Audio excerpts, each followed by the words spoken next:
Good morning दोस्तों। सुबह की गर्मा गर्म चाय के साथ मैं हूं आपका दोस्त ऋतुराज। नया दिन है, नई सुबह है तो नई जानकारियां भी होनी चाहिए। करंट अफेयर्स के साथ, डेली का करंट अफेयर्स के साथ मैं आपके लिए लेकर आया हूं क्विज। सब्सक्राइब करिए मेरे चैनल को। अगर वीडियो पसंद आए तो लाइक करना ना भूलिए। दोस्तों स्टार्ट करते हैं आज की क्लास। देख लेते हैं 9 नवंबर के दिन क्या प्रमुख घटनाएं हुई थी, एक एक करके हम सारी देखेंगे।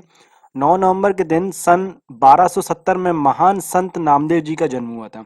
सन 1799 में सरकार के विरुद्ध तख्ता पलट कर नेतृत्व करने के बाद नेपोलियन बोनापार्ट ने स्वयं को फ्रांस का तानाशाह घोषित कर दिया था। सन 1960 में पहले भारतीय वायुसेना प्रमुख सुब्रतो मुखर्जी का निधन हुआ था। सन 2000 में उत्तर प्रदेश से पृथक कर उत्तराखंड को एक नया राज्य बना दिया गया था। इसका मतलब ये हो गया कि 9 नवंबर के दिन 9 नवंबर को उत्तराखंड का स्थापना दिवस मनाया जाता है, जो कि सन 2000 में उत्तर प्रदेश से पृथक करके बनाया गया था। तो दोस्तों कल के दिन संडे था। संडे को हमारी रेगुलर क्लास होती नहीं है, इसलिए हम 8 तारीख को मतलब संडे के दिन क्या प्रमुख घटनाएं हुई थी ये भी हम जान लेते हैं। 8 नवंबर के दिन सन 1661 में सिख धर्मगुरु हर राय जी का निधन हुआ था। सन 1895 में भौतिक शास्त्री विल्हेम कोनार्ड रॉड्सन ने एक्सरे मशीन की खोज की थी। एक्सरे की खोज की थी आज 8 नवंबर के दिन सन 1895 में। सन 1990 में आयरलैंड में पहली महिला राष्ट्रपति बनी थी। सन 1998 में बांग्लादेश में देश के प्रथम प्रधानमंत्री शेख मुजीबुर रहमान की हत्या में 15 लोगों को मृत्युदंड दिया गया था। सन 2008 में भारत का पहला मानव रहित अंतरिक्ष मिशन चंद्रयान-1 चंद्रमा की कक्षा में पहुंचा था 8 नवंबर के दिन। सन 2016 में प्रधानमंत्री नरेंद्र मोदी ने नोटबंदी का ऐलान किया था और 500, 1000 के नोट बंद कर दिए गए थे। इसके बाद 2000 के नए नोट जारी कर दिए गए थे। तो दोस्तों हमने यहाँ पे देख लिया 8 नवंबर के दिन क्या प्रमुख घटनाएं हुई थी। उसमें सबसे ज़्यादा याददाश्त वाला जो कि आपको याद होगा वो दिन, ऐतिहासिक दिन जिस दिन सारी भारत की जनता परेशान हो रही थी, हर तरफ अफरा तफरी का माहौल था। जिस दिन प्रधानमंत्री नरेंद्र मोदी जी ने उसके एक दिन पहले अपने राष्ट्र के नाम संबोधन में बोला था कि कल आज रात 12 बजे से या कल से 500 एवं 1000 के नोट बंद हो जाएंगे। उसके बाद 2000 के नए नोट जारी किए गए थे। तो दोस्तों ये तो हमने देख लिया 9 तारीख के दिन मतलब आज के दिन क्या प्रमुख घटनाएं हुई थी, और साथ ही साथ में कल संडे था 8 नवंबर के दिन क्या प्रमुख घटनाएं हुई थी ये हमने देख ली। दोस्तों आपसे मेरा निवेदन है फिर से, अगर आपने मेरे चैनल को अभी तक सब्सक्राइब नहीं किया है तो प्लीज़ इसे सब्सक्राइब करिए, जिससे आपको आने वाले समय में नेक्स्ट वीडियो की नोटिफिकेशन लगातार मिलते रहेंगे। तो यहाँ पे पहला क्वेश्चन है, हाल ही में राष्ट्रपति विद्या देवी भंडारी ने किसे नेपाली सेना के जनरल के मानद रैंक से सम्मानित किया है? ऑप्शन है आपके पास प्रधानमंत्री नरेंद्र मोदी, रक्षा मंत्री राजनाथ सिंह, सीडीएस जनरल बिपिन चंद्र रावत, भारतीय सेना प्रमुख जनरल मनोज मुकुंद नरवणे। चलिए इसका आंसर आपको देना है कमेंट में। हाल ही में राष्ट्रपति विद्या देवी भंडारी ने किसे नेपाली सेना के जनरल के मानक रैंक से सम्मानित किया है?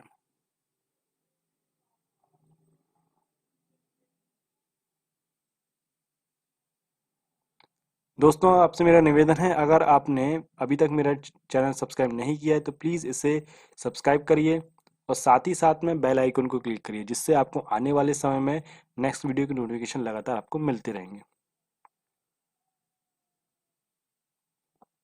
तो चलिए इसका आंसर क्या रहने वाला है? भारतीय सेना प्रमुख जनरल मनोज मुकुंद नरवणे।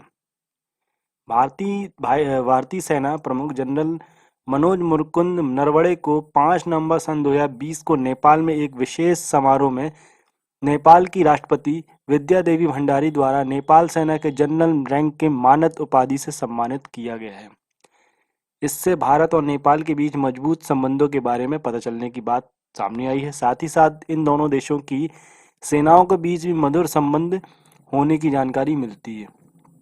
जनरल मनोज मुकुंद नरवणे ने 31 दिसंबर सन 2019 को जनरल बिपिन रावत के बाद भारतीय सेना प्रमुख का पदभार संभाला है और साथ ही साथ वे भारतीय सेना के एक 4 स्टार जनरल और साथ ही साथ भारतीय सेना के 28वें प्रमुख भी हैं। तो यहाँ पे कुछ जानकारी हमको निकल के सामने आ रही है, जैसे कि मनोज कुमार नरवणे जी हैं, वो 28वें सेना प्रमुख हैं। उसके साथ ही साथ में पूर्व जनरल प्रमुख थे हमारे विपिन चंद्र रावत जी थे, जो कि सन 2019 में 31 दिसंबर को रिटायर्ड हुए थे। चलिए आगे बात करते हैं। नेक्स्ट क्वेश्चन है, ओपन एरा में 1000 मैच की जीत दर्ज करने वाले चौथे टेनिस खिलाड़ी कौन बन गए? चलिए इसका आंसर दीजिए कमेंट में। ओपन एरा में 1000 मैच की जीत दर्ज करने वाले चौथे टेनिस खिलाड़ी कौन बन गए? ऑप्शन है Novak Djokovic, dominion Thiem, Andy Murray या फिर राफेल नडाल।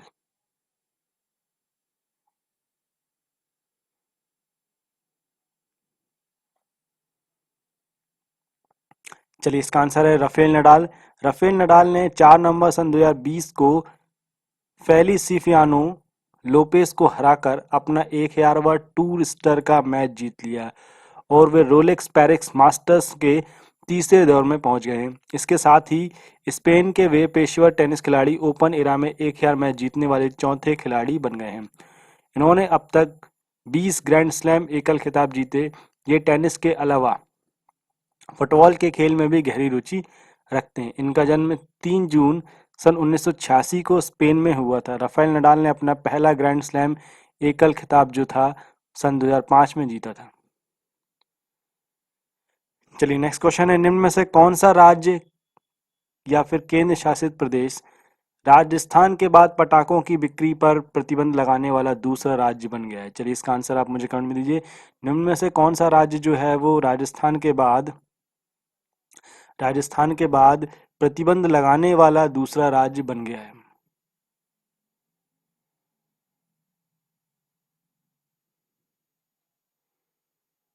ऑप्शन है आपके पास दिल्ली, मध्य प्रदेश, पंजाब या फिर उत्तर प्रदेश। चलिए इसका आंसर दीजिए कमेंट में क्या रहने वाला है।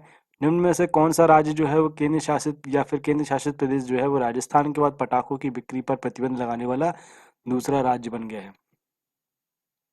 दोस्तों आपसे निवेदन है, अगर आपको इन क्वेश्चंस के आंसर आते हैं तो प्लीज़ आंसर कमेंट करते चलिए। और साथ ही साथ आपको मैं फिर से बता देना चाहता हूँ कि हमारा जो वीडियो है वो रोज़ डेली अपलोड होता है सुबह 5 से लेकर 6 के बीच में। तो आपसे निवेदन है, अगर आप इन वीडियोस को लगातार पाना चाहते हैं तो प्लीज़ सब्सक्राइब करिए और साथ ही साथ में अगर वीडियो पसंद आता है तो लाइक ज़रूर करिए। तो चलिए यहाँ पे इसका आंसर देख लेते हैं, कौन सा राज्य है जो राजस्थान के बाद पटाखों पर प्रतिबंध लगाने वाला दूसरा राज्य बन गया है? इसका आंसर है दिल्ली। इस दिवाली से पहले दिल्ली सरकार ने 5 नवंबर सन 2020 को राष्ट्रीय राजधानी क्षेत्र में पटाखों पर प्रतिबंध लगाने और अस्पतालों में चिकित्सा सुविधाएं बढ़ाने का फैसला किया है। दिल्ली में कोविड-19 मामलों के तेजी से बढ़ने के साथ साथ राजधानी में बढ़ते वायु प्रदूषण के मुद्दे को ध्यान में रखते हुए निर्णय लिया गया। दिल्ली के मुख्यमंत्री अरविंद केजरीवाल ने दिल्ली में कोविड-19 के बढ़ते हुए मामलों की स्थिति का जायजा लेने के बाद एक इंटरव्यू में इस बात को जानकारी दी। दिल्ली में कोविड-19 के रोगियों की संख्या में पिछले कुछ दिनों से काफ़ी तीव्रता से बढ़ोतरी हो रही है। इसको देखते हुए एहतियातन तौर पर दिल्ली में पूरी तरह से पटाखों की बिक्री पर प्रतिबंध लगा दिया गया है। चलिए नेक्स्ट क्वेश्चन है, विश्व सुनामी जागरूकता दिवस निम्न में से किस दिन मनाया जाता है? ऑप्शन है आपके पास 5 नवंबर, 6 नवंबर, 7 नवंबर या फिर 4 नवंबर। चलिए इसका आंसर आप मुझे कमेंट में दीजिए क्या रहने वाला है। विश्व सुनामी जागरूकता दिवस निम्न में से कब मनाया जाता है?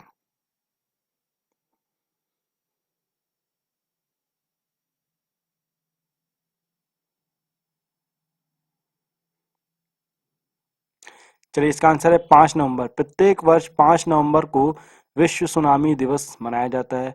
वर्ष 2020 में इस दिन का उद्देश्य आपदाओं के खिलाफ अधिक से अधिक जान माल बचाने के लिए राष्ट्रीय और सामुदायिक तौर पर ऐसी रणनीतियों के निर्माण को प्रोत्साहन करना है जिससे स्थानीय आपदा जोखिम में कमी आ सके। जापान में सुनामी शब्द का सबसे पहली बार उपयोग जो था वो 1000 साल पहले किया गया था। सन 2015 में संयुक्त राष्ट्र महासभा ने 5 नवंबर को विश्व सुनामी जागरूकता दिवस के रूप में मनाने की घोषणा की थी। तो यहाँ पे हमको काम की चीज़ क्या मिल गई है कि सुनामी दिवस जो है, सुनामी जागरूकता दिवस जो है वो 5 नवंबर के दिन मनाया जाता है। और सन 2020 में इसका उद्देश्य क्या रहने वाला है? आपदाओं के खिलाफ अधिक से अधिक जानमाल का बचाव करना है और राष्ट्रीय सामुदायिक स्तर पर ऐसी रणनीतियों का निर्माण करना है। इसको हमको प्रोत्साहित करना है। इसके पहले साथ ही साथ में सुनामी शब्द जो है जापान में हम 1000 साल पहले से यूज करते आ रहे हैं। 1000 साल पहले सबसे पहले इसका यूज किया गया था। और साथ ही साथ सन 2015 में संयुक्त राष्ट्र महासभा ने 5 नवंबर को विश्व सुनामी जागरूकता दिवस मनाने के लिए घोषणा की थी। 4 नवंबर सन 2020 को किन दो देशों की नौसेनाओं ने संयुक्त रूप से कैरेट नौसेना अभ्यास शुरू किया? ऑप्शन है आपके पास भारत श्रीलंका, भारत बांग्लादेश, बांग्लादेश अमेरिका या फिर यूएस वियतनाम। चलिए इसका आंसर आप मुझे कमेंट में दीजिए क्या रहने वाला है।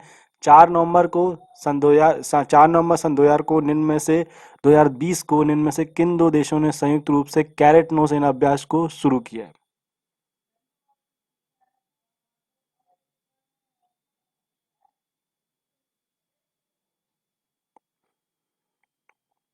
चलिए इसका आंसर है बांग्लादेश और अमेरिका। 4 नवंबर सन 2020 को संयुक्त राज्य अमेरिका और बांग्लादेश की नौसेनाओं ने संयुक्त रूप से cooperation afloat readiness and training, जिसको शॉर्ट फॉर्म में CARAT बोला जाएगा, बांग्लादेश 2020 शुरू किया ताकि इन दोनों देशों के आपसी रिश्तों को व्यापक बनाने के साथ ही साथ इन देशों के बीच समुद्र संबंधी जागरूकता को बढ़ाया जा सके। इस क्रैट को कैरेट एक्सरसाइज को विभिन्न प्रकार से व्यावसायिक आदान प्रदान के साथ साथ दोनों देशों की लोगों के बीच बातचीत एवं आपसी तालमेल को भी शामिल किया गया है। मौजूद कोविड 19 भी महामारी के कारण यह कार्यक्रम आभासी प्रक्रिया से आयोजित किया गया, वर्चुअल बैठक के थ्रू इसको किया गया है, वीडियो कॉन्फ्रेंसिंग के थ्रू किया गया है कोविड 19 की वजह से। तो भाई इस समय तो सभी चीज़ें ऐसी हो रही हैं कोविड 19 की वजह से। लगभग अधिकतर जो सारे कार्यक्रम जो हैं, मीटिंग्स होनी है, समिट होनी है, सारी जो है वो वर्चुअल हो रही हैं।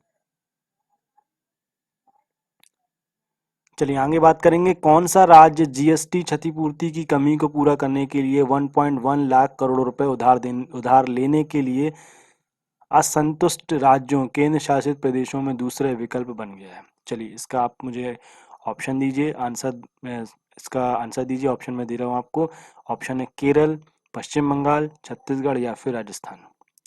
कौन सा राज्य जो है वो जीएसटी क्षतिपूर्ति को कमी को पूरा करने के लिए 1.1 लाख करोड़ रुपए उधार लेने के लिए संतुष्ट असंतुष्ट राष्ट्रों या संतुष्ट राज्यों या फिर केंद्र शासित प्रदेश बोला जाएगा इनको, बनने में दूसरा विकल्प बन गया? ऐसा कौन सा राज्य है या केंद्र शासित प्रदेश है जो कि जीएसटी क्षतिपूर्ति के लिए 1.1 लाख करोड़ रुपए उधार लेने की बात कर रहा है?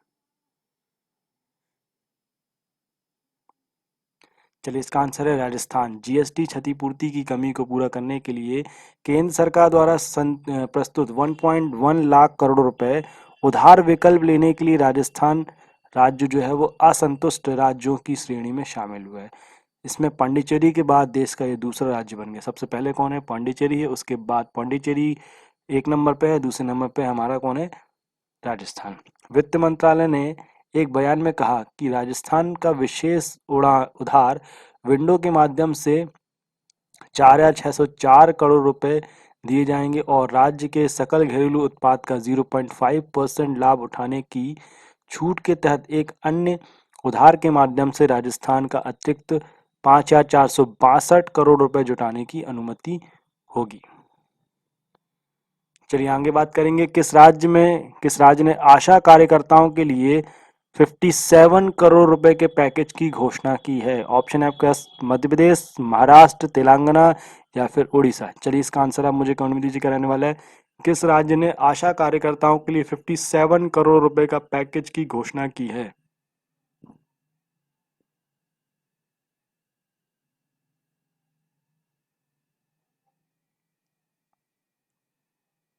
चलिए इसका आंसर है महाराष्ट्र। महाराष्ट्र के स्वास्थ्य मंत्री राजेश टोपे द्वारा 3 नवंबर सन 2020 को एक घोषणा की गई जिसमें आशा कार्यकर्ताओं के लिए राज्य सरकार द्वारा 57 करोड़ रुपए का आर्थिक पैकेज जारी किया है। इस राशि का उपयोग राष्ट्रीय ग्रामीण स्वास्थ्य मिशन के तहत आशा कार्यकर्ताओं को भत्ते में वृद्धि के भुगतान के लिए किया जाएगा। इस आशा कार्यकर्ताओं के काम के अनुसार इसका भत्ता जो है 2000 से बढ़ाकर 3000 रुपये के बीच बढ़ाया गया है। 2000 से 3000 रुपये बढ़ाया गया है। स्वास्थ्य मंत्री ने यह भी बताया कि आशा कार्यकर्ताओं को जुलाई और अक्टूबर के बीच की अवधि के लिए बढ़े हुए भत्ते वेतन प्रदान किए भी जाएंगे। चलिए नेक्स्ट क्वेश्चन है, किस राज्य ने स्पंज आयरन और स्टील क्षेत्र में निवेश के लिए एक नई औद्योगिक नीति पेश की है? ऑप्शन है आपके पास झारखंड, उड़ीसा, छत्तीसगढ़ या फिर बिहार। चलिए इसका आंसर कमेंट में दीजिए आप। किस राज्य ने स्पंज आयरन और स्टील क्षेत्र में निवेश के लिए एक नई औद्योगिक नीति की पेशकश की है, नीति पेश की है? चलिए इसका आंसर है छत्तीसगढ़।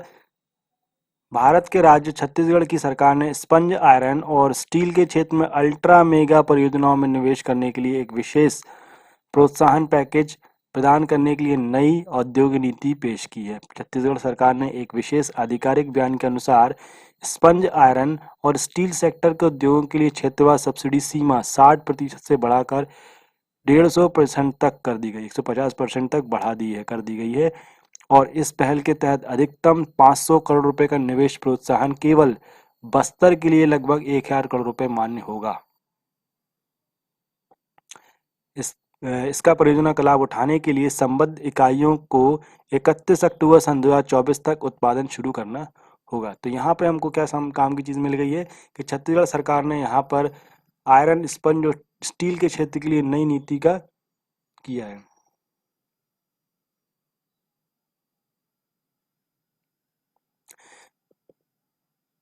चलिए नेक्स्ट क्वेश्चन है यहाँ पे क्या है। नेक्स्ट क्वेश्चन यहाँ बता रहा है कि किस बैंक ने चालू वित्त वर्ष की दूसरी तिमाही में अपने लाभ में 52% की वृद्धि दर्ज की है? ऑप्शन है आपके पास पीएनबी, भारतीय रिजर्व बैंक, भारतीय स्टेट बैंक या फिर कैनरा बैंक। चलिए इसका आंसर आप मुझे कमेंट में दीजिए, क्या रहने वाला है। किस बैंक ने चालू वित्त वर्ष की दूसरी तिमाही में अपने लाभ में 52% की वृद्धि की है?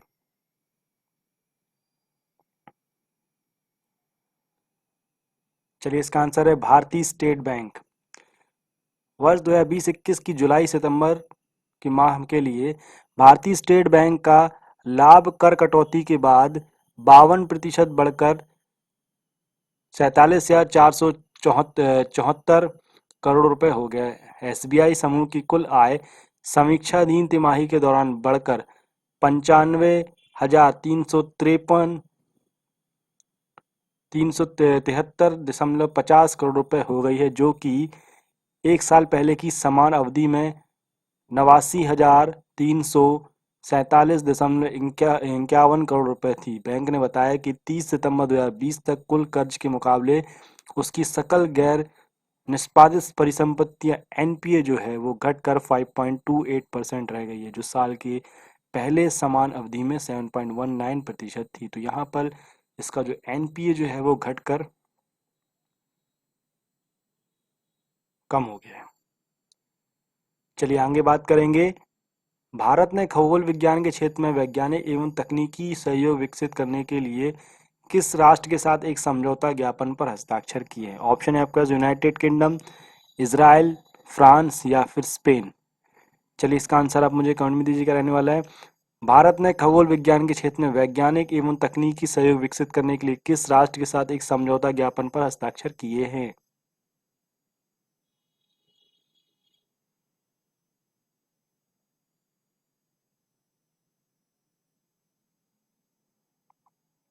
चलिए इसका आंसर है स्पेन। केंद्रीय मंत्रिमंडल ने 4 नवंबर सन 2020 को Indian institute of astrophysics Bengaluru और स्पेन के इंस्टीट्यूट डी एस्ट्रोफिजिसिया फिजिका डी कैनराइज और ग्रीनकैन एसए के बीच खगोल विज्ञान क्षेत्र में सहयोग के लिए वैज्ञानिक और तकनीकी गतिविधियों के विकास के लिए एक समझौता ज्ञापन पर हस्ताक्षर किए।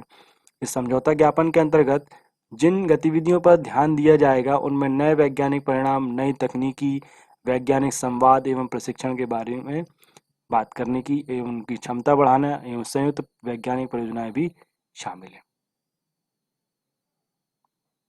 चलिए, तो ये तो हमने देख लिया, आज के करंट अफेयर्स के क्विज हमने देख लिए। अब कुछ आर्टिकल्स देख लेते हैं जो कि बहुत इंपॉर्टेंट हैं। तो यहाँ पे हम देख रहे हैं 7 नवंबर के दिन इसरो ने पीएसएलवी रॉकेट से 10 उपग्रहों को लॉन्च किया। भारतीय अंतरिक्ष अनुसंधान संगठन इसरो ने 7 नवंबर सन 2020 को इतिहास रचते हुए अपने प्रक्षेपण यान पीएसएलवी C-49 से 10 सैटेलाइटों को सफलतापूर्वक लॉन्च कर दिया। इसरो ने दोपहर 2:02 पर पीएसएलवी C-49 के जरिए 10 उपग्रहों को लॉन्च किया। यह लॉन्च श्रीहरिकोटा के सतीश धवन स्पेस सेंटर से किया गया। भारतीय अंतरिक्ष अनुसंधान संगठन इसरो ने बताया कि सभी 9 ग्राहक उपग्रह सफलतापूर्वक अपनी कक्षा में अलग हो गए हैं और इजेक्ट किए गए हैं। साल 2020 में इसरो का यह पहला अंतरिक्ष कार्यक्रम है। 10 उपग्रहों में 9 विदेशी उपग्रह हैं, जबकि एक जो है वो भारत का उपग्रह है। बाकी के सारे जो है वो कौन से हैं? विदेशी उपग्रह हैं।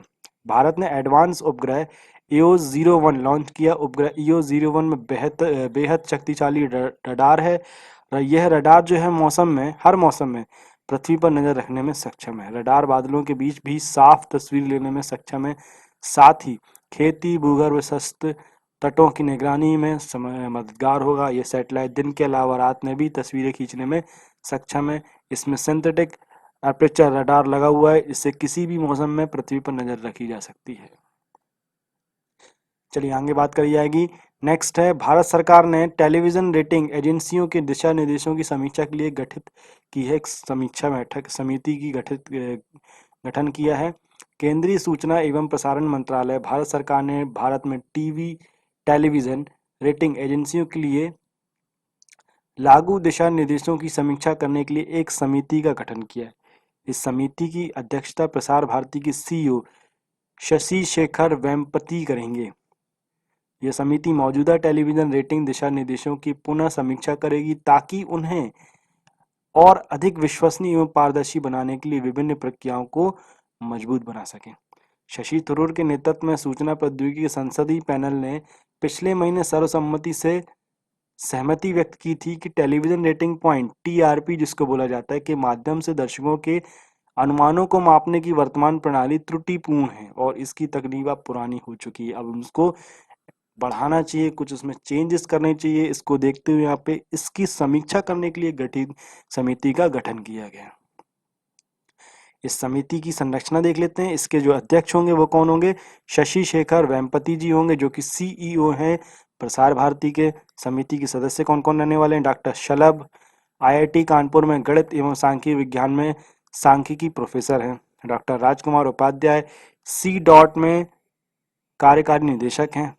पुलक घोष सार्वजनिक नीति के लिए डिसीजन साइंस सेंटर के प्रोफेसर। इसके अलावा यह समिति किसी विशेषज्ञ को भी एक विशेष आमंत्रित व्यक्ति के तौर पर आमंत्रित कर सकती है। चलिए, एक बहुत इंपॉर्टेंट चीज आ रही है सामने। व्हाट्सएप पे लॉन्च हो गया है भारत में।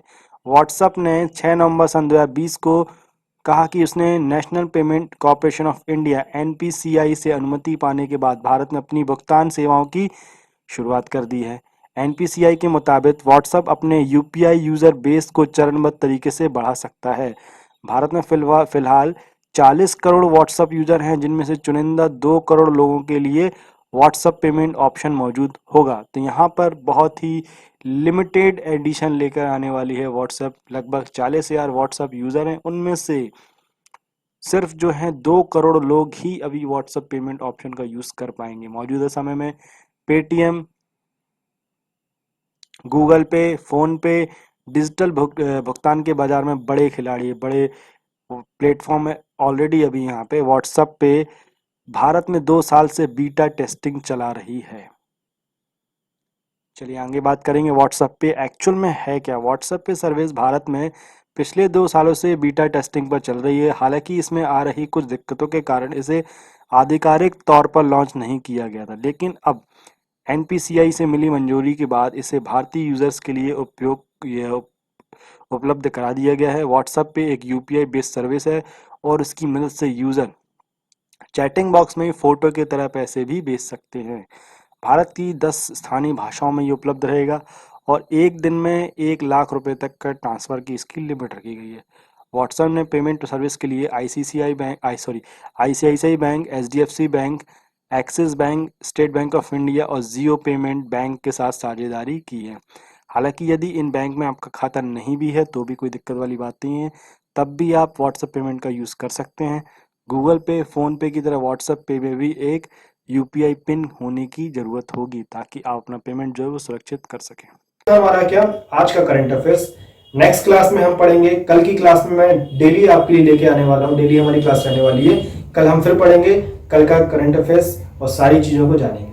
आशा करता हूँ आपको ये मेरा वीडियो पसंद आया होगा। अगर पसंद आया है तो लाइक करिए और ज़्यादा से ज़्यादा शेयर करिए, और अगर आपने इस चैनल को सब्सक्राइब नहीं किया है तो प्लीज़ इसे सब्सक्राइब करिए। हमारी क्लास रेगुलर चल रही है, मैथ्स की क्लास भी हमारी रेगुलर चल रही है, साइंस भी चल रही है, सारी क्लासेस हमारी रेगुलर चल रही हैं। Thank you.